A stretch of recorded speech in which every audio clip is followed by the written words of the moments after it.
Ọlábísí Ẹ̀dújọbí ló ń pèdè lọ́wọ́ lórí ètò yín ètò wa Bisi Ologe Show lórí MITV UHF 43 àti DSTV channel 255. Ètò tẹ́tí ń wò nípa àwọn òde àríyá lóríṣiríṣi bí ìgbéyàwó, ọjọ́ ìbí, ìsọmọlórúkọ, àjọ̀dún, ìfilọ́lẹ̀, ìsìnkú àgbà, àwọn ìpolówó ọjà lóríṣiríṣi náà ò gbẹ́yìn o. Aago 8 sí 9 alẹ́ ní gbogbo ọjọ́ ìsinmi lẹ́ẹ̀ máa bá ọmọ yín pàdé láwọn òde àríyá ti ilẹ̀ yìí àtòkè òkun lóríṣiríṣi lórí MITV. Fún ìpolówó ọjà yín ẹ pè sórí 0803 329 1869 àti 0812 158 4400 tàbí sórí ímeèlì wa bisiologe@yahoo.com. Bó sì jẹ́ lórí wẹ́bsáìtì wa www.bisiologeshow.com. Bisi Ologe ló ń pèdè lórí tẹlifíṣàn. Orúkọ mi ni Alájà Adéfọlámi Ìyábọ̀dé Zariat. Aṣùzè ní àwọn ẹgbẹ́ Strong and Dynamic Women of Lagos. Aṣùzè ní láti fi lọ sí General Hospital Lasuth Àyìnkẹ́ House. A fẹ́ ṣe ìrànlọ́wọ́ fún òbí tó bímọ àbí ọmọ tí ó nídìí support. Ọlọ́run dẹ̀ fún wa ṣe adúpẹ́ púpọ̀ lọ́wọ́ Ọlọ́run. A gbìyànjú lórí èèyàn mẹ́ta, ẹni tí ó bímọ tán tí kò lówó delivery, ẹni tí ó bímọ tán tí kò sówó tó máa fi gbà wọ́n jáde. A ṣàṣèrànlọ́wọ́ yẹn lọ́nà mẹ́ta.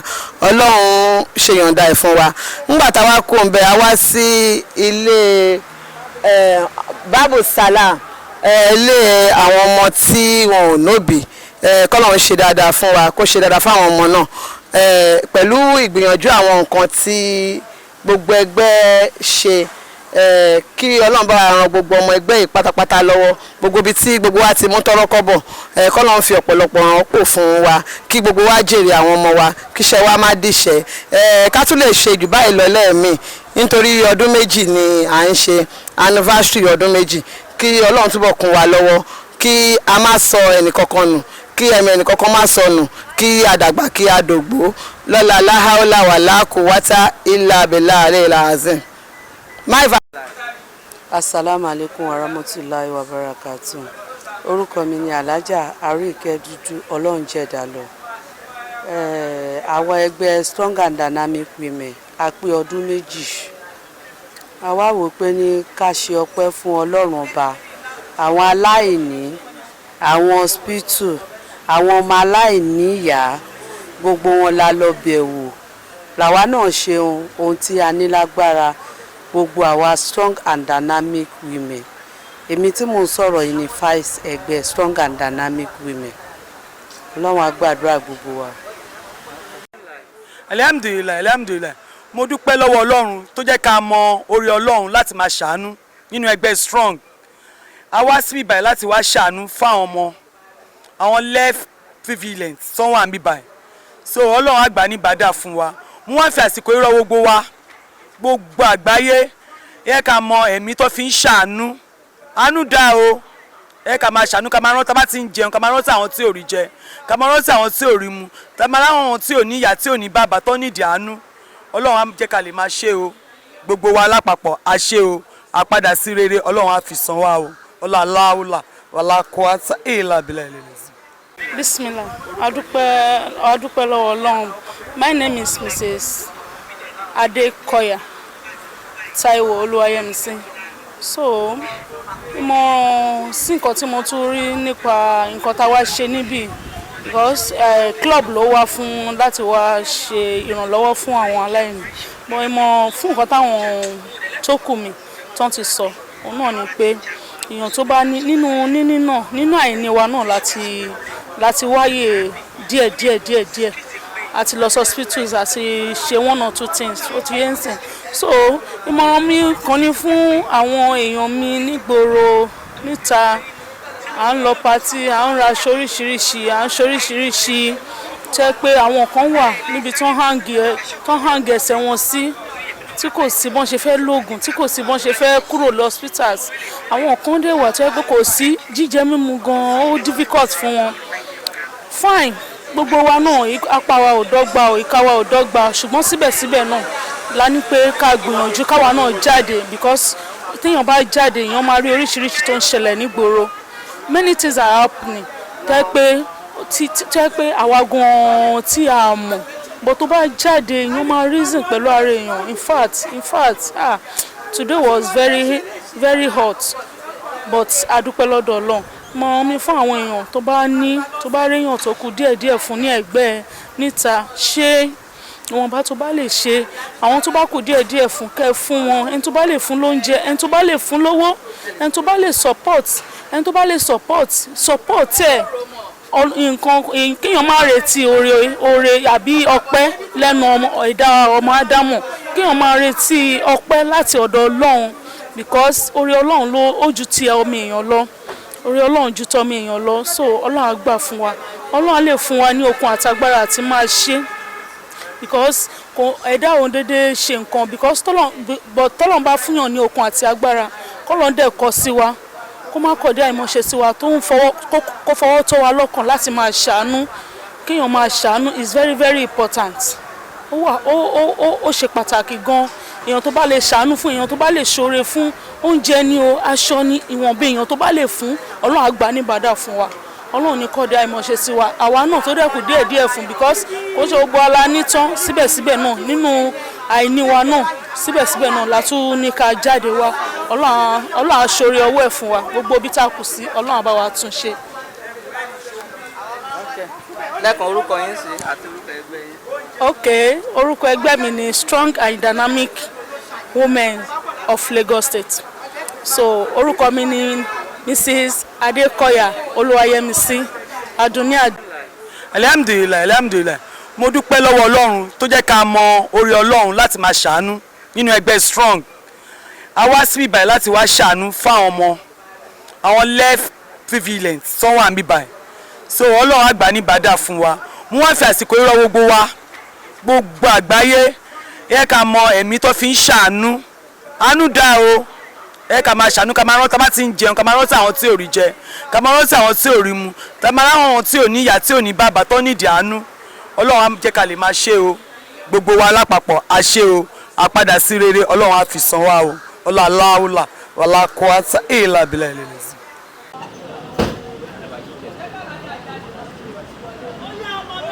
Ma. Bẹ́ẹ̀ o máa yọ wá. Ṣó ya bẹ́ẹ̀? Bẹ́ẹ̀. Ṣé o mọ̀ wọ́n? Yẹ kí kìíní yẹn yọ lókè. Ó máa yọ máa rẹ̀.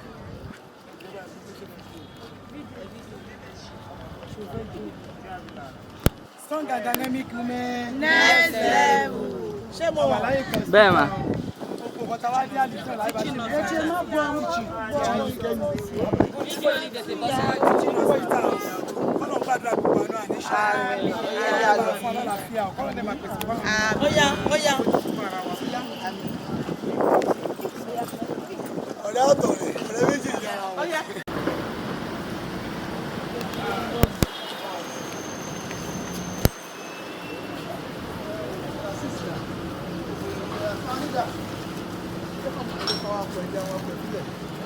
Ẹ jẹ́ ká jù gbalada ẹ̀yin nìkan fẹ́ gbalada. Yóò síbẹ̀ àti àti ká wá gbélé ká lè gbé. No, pẹ̀lú rice pẹ̀lú ẹ̀wà yìí.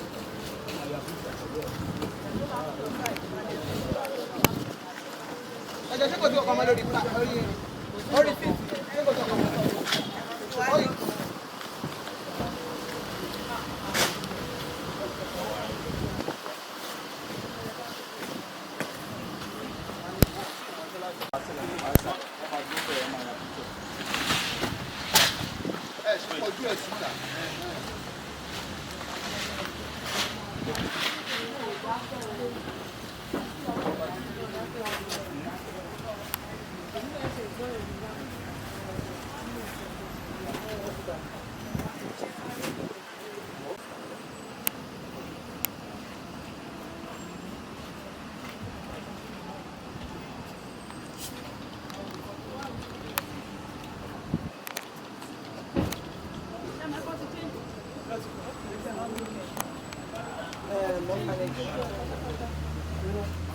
Okay.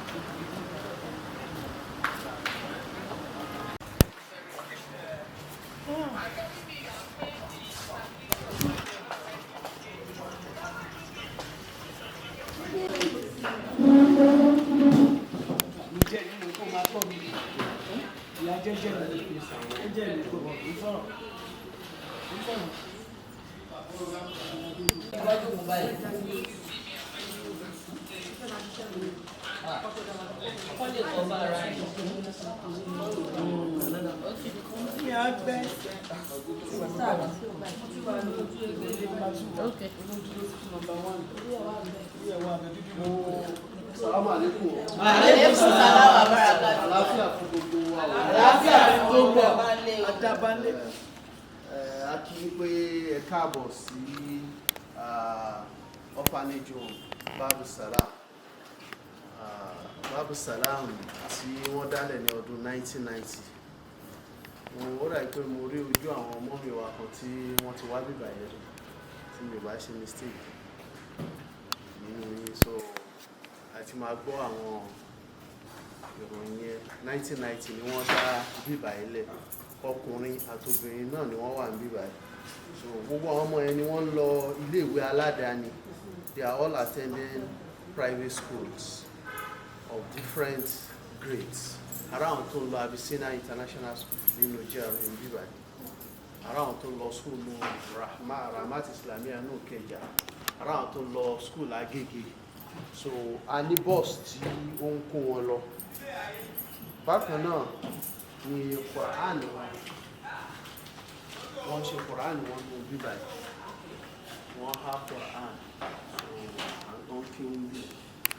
So àtìgbà tó ti dá bíbá yìí lẹ̀, a rí pé àwọn kan ti kú òbíbá yìí tí ó dájú pé àwọn náà ti dìyá, wọ́n ti di bàbá, táwọn náà ti ń bímọ. Kódà àwọn náà tó kú òbíbá yìí, táwọn náà ti dá foundation tí wọ́n lẹ̀, Baitu Salam, tí àwọn náà tó support wa lẹ́yìn ìgbà tí wọ́n kú òbí pé they are giving back to the home. So adúkẹ́ fọ́lọ́run nínú àwọn ọmọ tó ti kú òbí àti rí lọ́ọ̀yà, àti rí accountant, àti rí engineer, bẹ́ẹ̀ lọ. A dẹ̀ tún ní àwọn tí wọ́n wà ní yunifásitì lọ́wọ́ báyìí. A dẹ̀ tún ní àwọn jambai, irú ọ̀gá tó small man chair, come here. Ó retí admission láti wọ yunifásitì. Láti kónkóló báyìí ló ti wà ní 4-5 years. Wọ́n ló ti lé ọkùnrin rẹ̀, so ló ti wà ní báyìí. So alhamdulillah, àwọn ọmọ yẹn ṣe dáadáa níbi ẹ̀kọ́ wọn, ẹ̀kọ́ kíwà àti ìwé. Bákan náà, àwọn throughout Nigeria ṣá láti ní ọmọ university, Bayero University alọ́mọ ń bẹ̀, Osu alọ́mọ ń bẹ̀, Lasuth alọ́mọ ń bẹ̀, UI alọ́mọ ń bẹ̀. So mention it bá ṣe láwọn ọmọ yẹn káàkiri nìyẹn. So alhamdulillah, so a kí yín pé ẹ káàbọ̀, a dẹ̀ kú yín pé the strong women, abi? Yes. We shall continue to grow higher and higher. Amen. The Lord is your strength. Amen. May God never disunites you. Amen. Thank you for that. That's just a brief roundup here. About Anthony Berry. The strong and dynamic women. Yes. The strongest and dynamic women. Ọ̀rọ̀ ní gbogbo wa gbọ́ yìí, kọ́lọ́hún gbà ní ìbádà fún wa. Gbogbo ibi tí èèyàn kì í ṣe eré eléyìí kí ó kábàámọ̀ ẹ̀ àbí kó pàdánù ẹ̀. Gbogbo nǹkan tí a ṣe yìí, kọ́lọ́hún san wa ní ládàá ẹ̀, kó fi sẹ̀sọ́ dáadáa lọ́dọ̀ wa, lọ́dọ̀ àwọn ọmọ wa, nínú iṣẹ́ wa, ní gbogbo ọ̀nàkọnà. Nǹkan tá à ń ṣe ní inú ayé yìí, àwọn òbí wa ìtọ́ ti lọ kọ́lọ́n bá fi ṣèdáríjì ẹ̀ṣẹ̀ fún wọn àwọn ètò wà pẹ̀lú wa kọ́lọ́n má ti jẹ́ kọ́kọ́ bí lọ báyìí kọ́lọ́n ṣe wọ́n pẹ̀lẹ́pẹ̀lẹ́ àwọn ọmọ yìí náà kọ́lọ́n jẹ́ kọ́ dirun kọ́ dìgbà káwọn náà lè ṣerú nǹkan báyìí káwọn náà lè ṣerú nǹkan tí èèyàn bá jèrè ara ẹ̀ ló máa tún wò pé òun jẹ́ kí èmi náà tún nawọ́ oore mi síta kọ́lọ́n má ṣeré náà láṣẹ mi fáwọn náà ẹ̀yin tí ẹ̀ ṣètọ́jú wọn náà kọ́lọ́n túbọ̀ bá fún yín ní ẹ̀mí gígùn àlàáfíà kọ́lọ́n fún bá gbà yín nígbàláyè dáadáa láti tún ṣe àwọn irú iṣẹ́ báyìí síwájú àti síwájú kọ́lọ́n má yẹ ká bá kún yín kó má kún àwa náà ìjà ìkún fàyà kún lọ́la láhàólà wọ̀lá wọn dá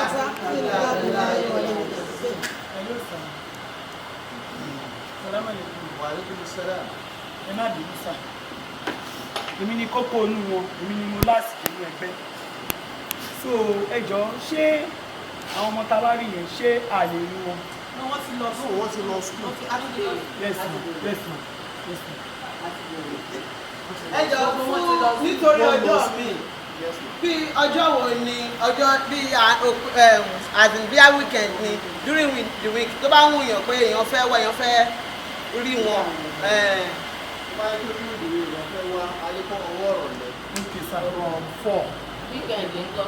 weekend látàárọ̀ di alẹ́ ọwọ́ àbẹ̀lẹ́bù àfi tó bá wà ní class tó ń ṣe ilé kí ó. Ọlọ́run máa fún yín ṣe o. Ọlọ́run máa ràn yín lọ́wọ́ ẹni tí tara yín pété ní ẹlẹ́yìn. Bísímẹ́lá. ẹni tó bá tẹ́lá sún lọ́rọ̀ sọ. a ti sọ̀rọ̀ mi. àti rándọ̀. a máa sọ̀rọ̀ a fi pamọ́ fún jọ mi ẹlẹ́mìíràn.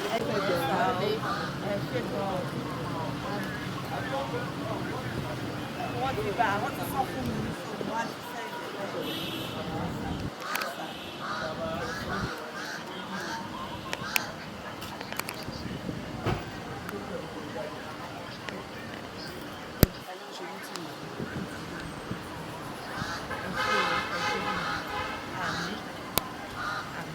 jẹ́ kó mi kọ̀ bí tá a wá ìkó wọn o.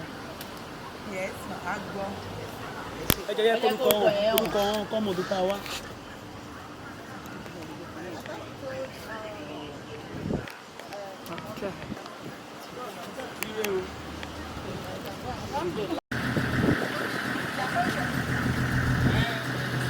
That's today.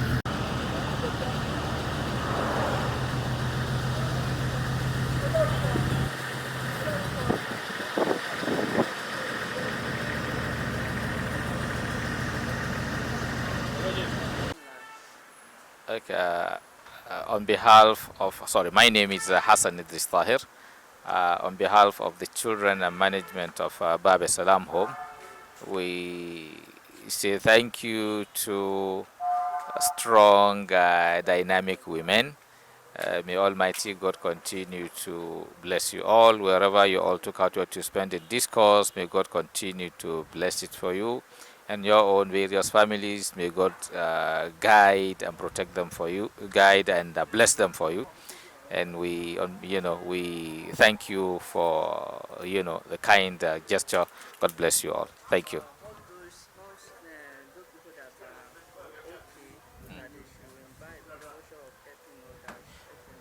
Well, we also hope that all well-meaning, citizens, we pray that, they will also learn from this kind gesture, so that we can be able to extend our helping hand towards the vulnerable in the society. And may God continue to bless all those supporting and assisting the vulnerable. And my name is Hassan Idris Tahir, and the name of the orphanage is Babe Salam Home. Thank you very much. God bless you.